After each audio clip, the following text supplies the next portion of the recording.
Okay, I'm not even getting up for this one. This one's just silly. This is day 97. It's April 7th. The reading for today is 2 Samuel 8 through 12. Okay, the first two, the first two chapters here are just more war, more war. David wins. Of course he wins. David never loses. I mean, this in and of itself is unbelievable. That he never loses, just stupid. And why is he doing this? Like, why are all these wars? Why is he killing people? Why is all this? And he doesn't just kill certain people. He kills the whole, like, he takes over a city. He kills everybody in that city. Like, why? Why are you doing this? Is it for more land? Anyways, where do we get to? I think it's chapter 11. Yeah, chapter 11, that's where we get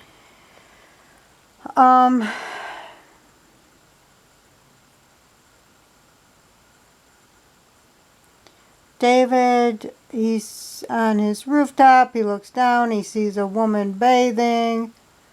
And go figures, the woman's name is Bathsheba, if that's not a play on words. If this is not, if the authors, quote unquote authors of this book are not trying to have a jab at you, at your own stupidity, yeah, she's taking a bath and her name is Bathsheba. Okay. Whatever. But you're still buying it, aren't you? Anyway, so he sees this woman. He wants to have sex with her. So he brings her into his home and he rapes her. Then he sends her on his way. Yay, nice David. And then what he does, because she's married and he wants to rape her continuously, he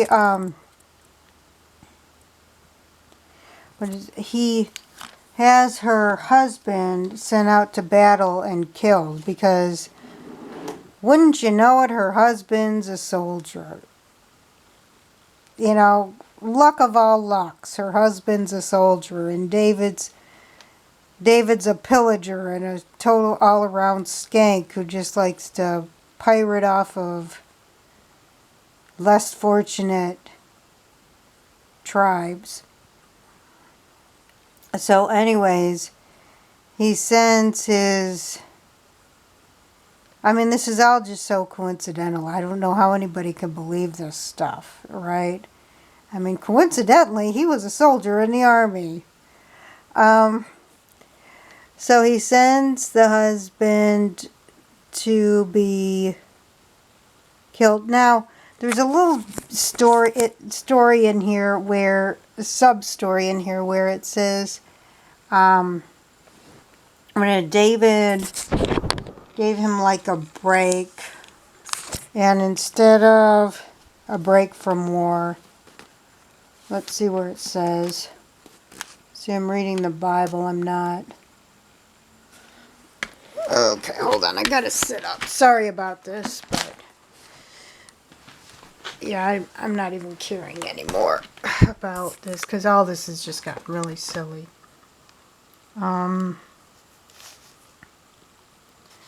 Let's see.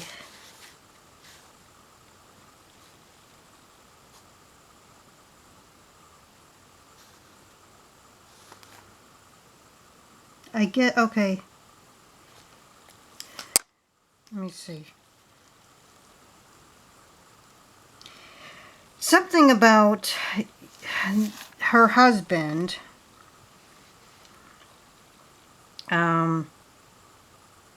I don't really get this story, because it's like David said to Uriah, go down to your house and bathe your feet. Uriah left the palace, and the portion was sent out after him from the king's table. But Uriah slept at the entrance of the royal palace with the other officers of his lord, and did not go to his own house. Now, what I was told, which I didn't even believe this at the time, and they're trying to say that, like, when they're not at war, when they're, like, on vacation of the war, the men are supposed to not have sex with their wives or something. And,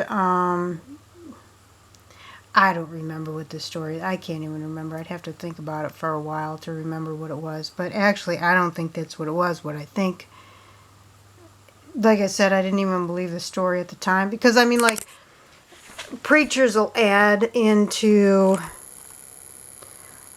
they'll say, oh, well, no jot or tittle is supposed to be removed from this book or added to this book until the Lord comes again. But then they add and subtract to it just to make a better story. It does not say anything as to what the whole custom was at the time about men being on vacation from being soldiers. This one here says,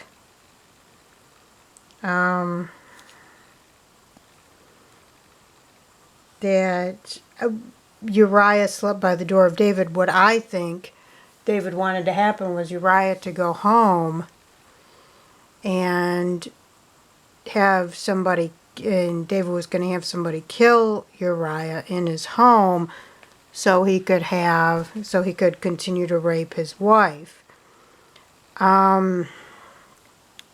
That's what I think it was. But Uriah instead slept at the palace door. And that doesn't make any sense either. Like, why would he sleep at the door? That just makes no sense.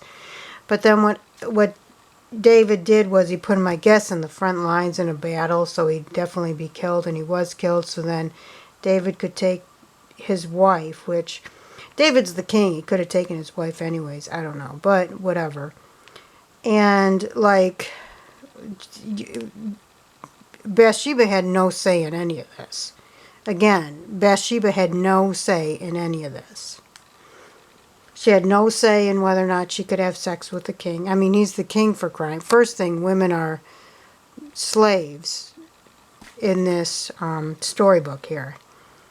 So she couldn't have said no to any man. And even if she did say no to any regular man, he would have overpowered her and she would have been killed because she would have been raped. You know, she was... I don't remember what it said. I don't think it ever clearly stated earlier in the books. I think it was Exodus. No, maybe it was Leviticus. Where it says about, you know, if a virgin female was raped in the field, then the punishment to the man would be death, and the woman would be able to, you know, not be dead. But, like, I don't think it said anything about a married woman.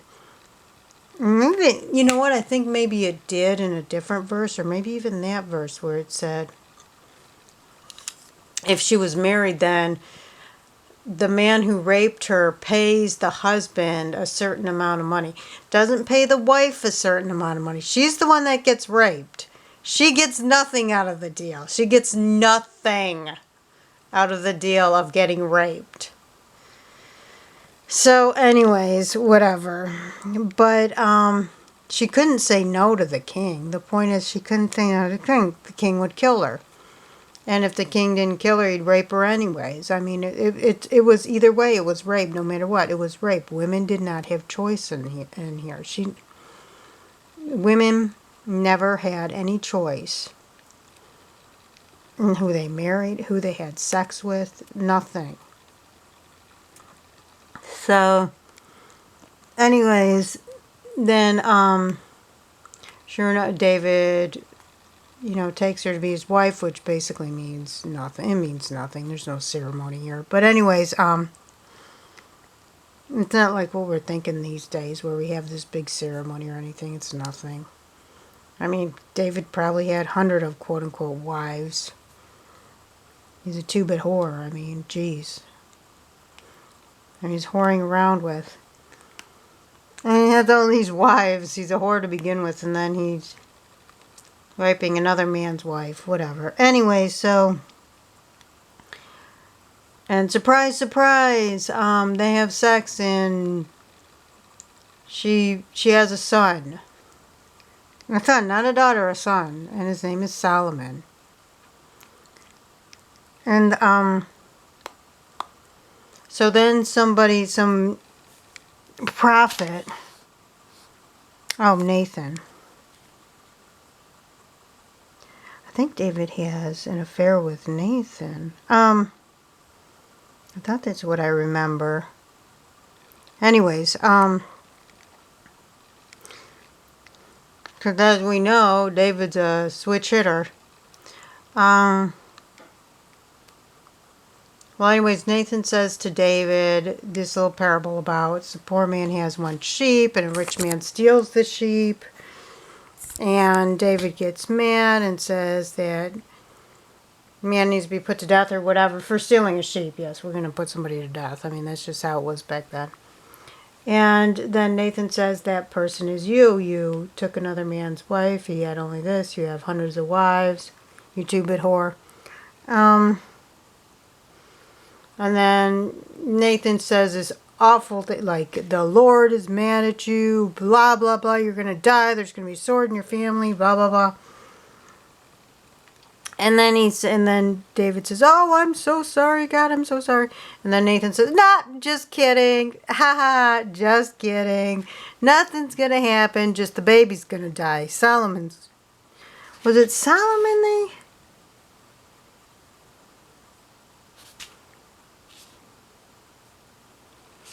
He said that his son was going to be dead. Maybe it was Solomon that.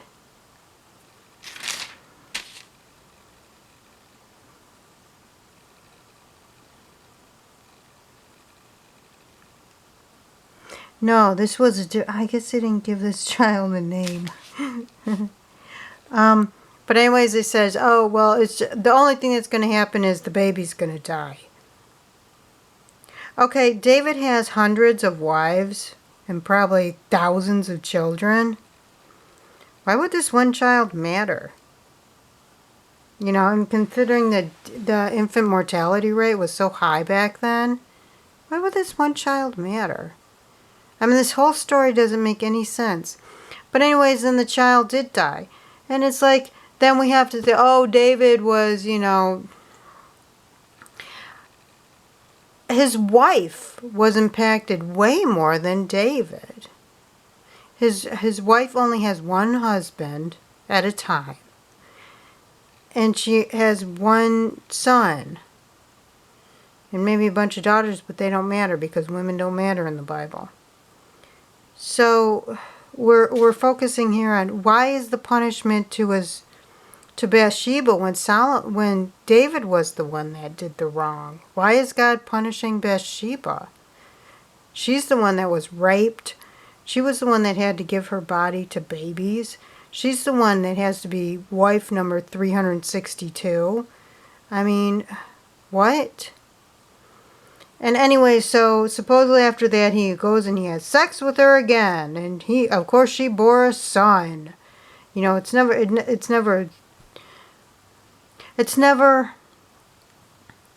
he had sex with her, or he knew her, and then she had a daughter. No, it's he knew her and she had a son. What? Anyways, this son was Solomon. As we know, Solomon turned out to be just as slutty as his father. But we'll save that for another time. Then David just goes on and has some more wars.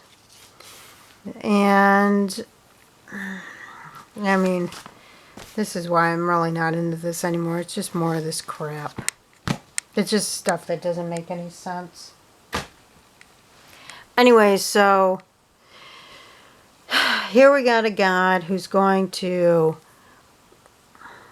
allow a person picking up firewood on a Sunday to be stoned to death, but a man who kills another man because he wants his property, basically, because his wife is his property.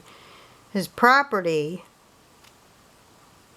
And God just says, oh, I'll kill your son. Who cares what his mother thinks? I'll kill his son. You got thousands of sons. Or, I'm sorry, you probably got about 50 sons. And I'll just kill one of them. What? I mean, you're punishing the wrong person. So this is the God I'm supposed to believe in. Anyways, just don't pick up sticks on Sunday, but murder whoever you want, I guess. Whatever. Anyways, good day.